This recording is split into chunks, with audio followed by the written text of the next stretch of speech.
रीवा के कलेक्ट्रेट सभागार में आज संभागीय समीक्षा बैठक का आयोजन किया गया। इस बैठक में मध्य प्रदेश के प्रभारी सचिव सहित डिप्टी सीएम राजेंद्र शुक्ल के साथ साथ संभाग भर के जनप्रतिनिधि और प्रशासनिक अधिकारी शामिल हुए हैं। बैठक के संबंध में डिप्टी सीएम राजेंद्र शुक्ल ने जानकारी देते हुए बताया कि आज की यह बैठक विंध्य के विकास को गति देने के लिए आयोजित की गई थी। उन्होंने बताया कि सतना से लेकर सिंगरौली तक चल रही सभी योजनाओं और विधायकों से संबंधित जन कल्याणकारी योजनाओं की बृहद रूप से बैठक में चर्चा हुई है। उन्होंने कहा कि बैठक में अंतर विभागीय समन्वय स्थापित हो और काम में गति हो, इसके लिए आज आयोजित की गई बैठक में सभी को बुलाया गया था, जिसमें प्रदेश के प्रभारी सचिव भी शामिल हुए हैं और यह बैठक विंध्य के विकास को गति देने में कारगर साबित होगी। की, रेलवे की, हाईवे की और विधायकों से संबंधित जमीनी जो जन कल्याण की योजनाएं हैं उन सभी की बृहद रूप से चर्चा हुई है और सभी विभाग के लोग से अंतर विभागीय समन्वय स्थापित हो और काम में गति आए, इसके लिए सभी को बुलाया गया था।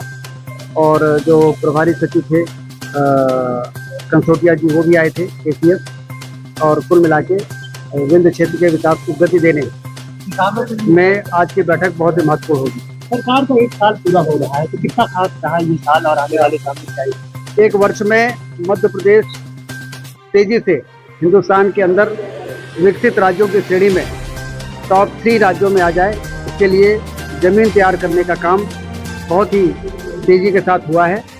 और चाहे वो हरित क्रांति लाने की बात हो, चाहे औद्योगिक क्रांति लाने की बात हो, चाहे पर्यटन की क्रांति लाने की बात हो, इसके लिए चौतरफा प्रयास मुख्यमंत्री डॉक्टर मोहन यादव जी के नेतृत्व में हुआ है। रीवा में रीजनल इंडस्ट्री कॉन्क्लेव आपने देखा, ऐसा पूरे प्रदेश में हुआ है। अब ग्लोबल इन्वेस्टर समिट भी होने जा रही है। तो कुल मिला के आने वाले वर्ष उड़ान भरने के हैं। स्वास्थ्य के क्षेत्र में क्या बात काम हो रहा है? अभी हम एक प्रेस कॉन्फ्रेंस करने वाले हैं एक साल में, फिर आपको डिटेल में बताएंगे। उन्होंने बताया कि बीते एक वर्ष में विकसित प्रदेशों में मध्य प्रदेश को देश के टॉप 3 राज्यों में लाने के लिए जमीन तैयार करने का काम तेजी के साथ किया गया है और इसमें सबसे महत्वपूर्ण भूमिका मध्य प्रदेश के मुख्यमंत्री डॉक्टर मोहन यादव की रही है। उन्होंने कहा कि आने वाले वर्ष में मध्य प्रदेश सहित विंध्य क्षेत्र विकास की नई उड़ान उड़ेगा। इधर बैठक में शामिल हुए मैहर विधायक श्रीकांत चतुर्वेदी ने कहा कि आज रीवा में आयोजित हुई संभागीय बैठक में मैहर को विकसित करने के लिए कई महत्वपूर्ण निर्णय लिए गए हैं, जिसमें सर्वप्रथम मैहर में केंद्रीय विद्यालय खोलने पर सहमति दी गई है। वहीं मैहर जिले के लिए नवीन कलेक्ट्रेट भवन, पुलिस लाइन और जेल के लिए भी जगह उपलब्ध कराई गई है। वहीं पूर्व में स्वीकृत 34 करोड़ के हो रहे अस्पताल के लोकार्पण को रुकवाकर अब भव्य जिला अस्पताल बनाने के लिए 150 करोड़ की स्वीकृति देने पर भी सहमति बनी है। फिलहाल यह बैठक आज रीवा के कलेक्ट्रेट सभागार में आयोजित की गई, जिसमें संभाग भर के जनप्रतिनिधि और प्रशासनिक अधिकारी शामिल हुए हैं।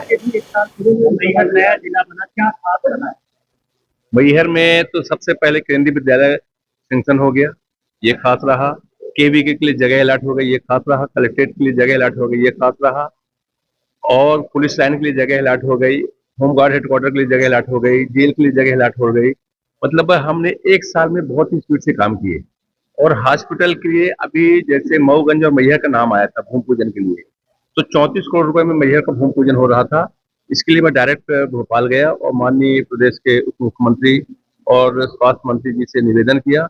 इसके लिए हाई लेवल बैठक हुई और उस भूमि पूजन को मरकवा करके उसका नया हॉस्पिटल के लिए 150 करोड़ के लिए अनुमति हुई। अभी जो 50 करोड़ सैंक्शन था वो उसमें बुक कर दिया गया 1-2 साल के अंदर अंदर। मैंने बोला हमारे यहाँ भी हॉस्पिटल है, हम हॉस्पिटल लेंगे तो पूरा कंप्लीट लेंगे, क्योंकि एक बार अगर जिला अस्पताल बन गया तो दोबारा बनने वाला नहीं है। तो उससे वो बैठक करीब हमारी 2 घंटे चली और लास्ट में निर्णय हुआ कि अब जो हमने 23 एकड़ जमीन दी है माता रानी परिसर में, वहां पे नया हॉस्पिटल बनेगा।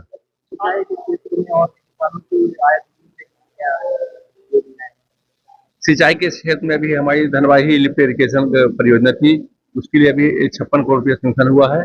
और अभी जो हमारा घर घर नल जल योजना थी वो करीब 90% कम्प्लीट हो गई।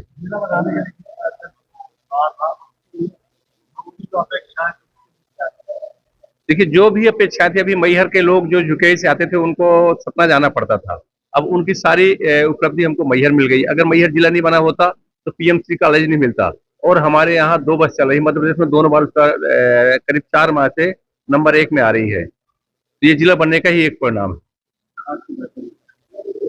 आज की बैठक में जो हमको मुख्यमंत्री जी ने 15 करोड़ रुपए हर विधायक को दिया था, और जो पिछले वर्ष जो कार्य सैंक्शन हुए थे, उन कार्यों की समीक्षा बैठक थी।